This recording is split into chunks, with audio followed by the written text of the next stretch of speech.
JD-XI has 8 banks from A to H, with A to B present and E to H being custom. Every bank has 64 programs. The LCD screen shows the selected program number. Right now it's A33.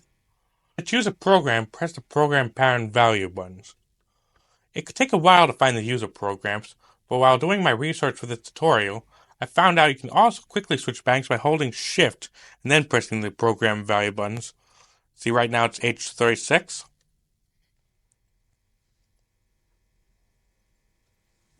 The digital synth uses PCM samples of instruments. First, select a category by turning the category dial. There are 8 categories: keyboard, bass, lead, strings, vocoder, brass, sequence, and FX. Then select a tone in that category. Now that you've selected your tone, I've selected the JD Piano 1, you'll be able to play with the keyboard. You can also change what octave the keys play at.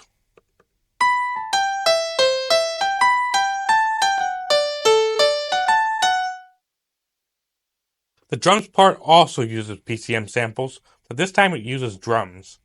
First, select a tone or drum kit. Once you've selected a drum kit you like, you can use the labeled keys to play different drums. The name of the drum is printed above each key. For example, BD1 is a bass drum or kick, and SD1 is a snare drum. The analog synth plays a waveform that can be modified, kind of like FM synthesis. First step is to press the oscillator button to select a waveform that will be the basis of the analog synth sound, whether it's a sawtooth, triangle, or square. The square can be modified by the pulse width knob, which specifies the width of the upper portion of the square wave. Then if you want, you could use the sub-oscillator button to layer an additional sound onto the oscillator as either 1 or 2 octaves down. And yes, you can select a different analog synth with the tone buttons. However, only one note can play at a time with the analog synth, so I like to use the analog synth as a bass sometimes.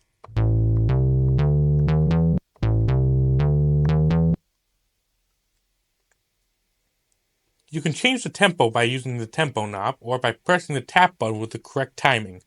Like for example, pressing it 2 times per second makes the BPM 120. There are 2 ways to record. First is real-time recording. This means recording your keyboard performance in real time. Step 1 is to press the part select button to select the part you want to record. Then press the real-time record button, then the play button. So you can also press play and then real-time record. Once you're recording, play the keyboard. If the drums are selected, the second way to record is step recording. To start, press the part select button to select the part you want to record. Then press the step record button. The following screen will show until you stop recording. With it, you can modify the velocity of when you press the keys. Once you've done that, play one note on the keyboard. It will automatically select the second step until you play another note, and so on.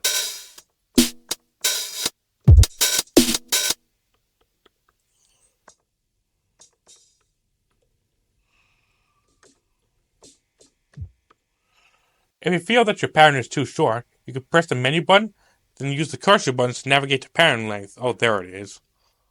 Then press enter. Now you can use the program value buttons to change the pattern length up to 4. You could also copy from the patterns you have right now if you want.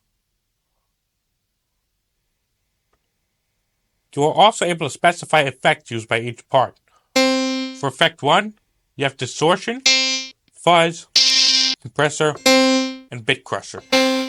For effect 2, you have flanger, phaser, ring mod, or slicer.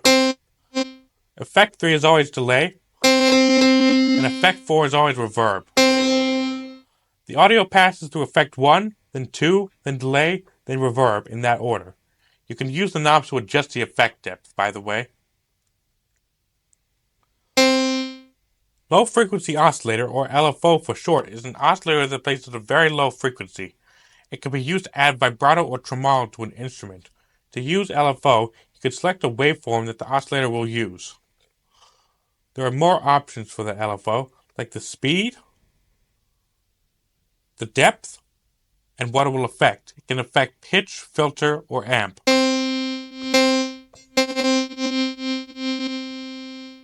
The amp end section contains two knobs that control the volume and envelope respectively. The level knob lets you change the volume of the instrument, obviously. Then there's the envelope knob, which lets you change the envelope of the instrument. Turning it to the left gives you a short sound with a stronger attack. Turning it to the right makes it sound like strings with a softer attack and longer release. And turning it to the middle gives it a stronger attack without a release. There are two sliders on the left of the JD-XI. One of them changes pitch by up to 2 octaves. The other one adds modulation to an instrument. I think it adds vibrato or something.